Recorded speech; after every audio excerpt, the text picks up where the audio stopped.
ரோட்ல ஒரு மனிதர் மயங்கி விழுந்துட்டார். எல்லாம் பிஸியா காலையில ஆபீஸ்க்கு போயிட்டு இருக்காங்க.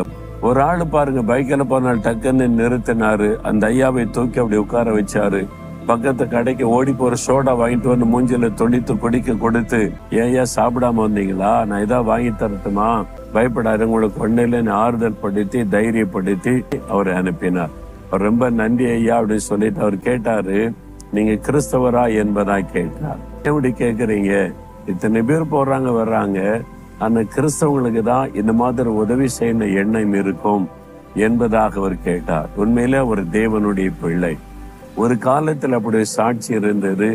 கிறிஸ்தவங்கன்னா இறக்க குணம் உள்ளவங்க, உதவி செய்யறவங்க. என்ன இன்னைக்கு நம்மை குறித்து சமுதாயம் என்ன சொல்லுகிறது யோசித்து பாருங்க. உங்களை குறித்து வேலை செய்கிற இடத்துல, வசிக்கிற இடத்துல, நீங்க வாழ்கிற இடத்துல உங்களுக்குள்ள இந்த இயேசுவின் இறக்க குணம் இருக்குதான்னு யோசித்து பாருங்க.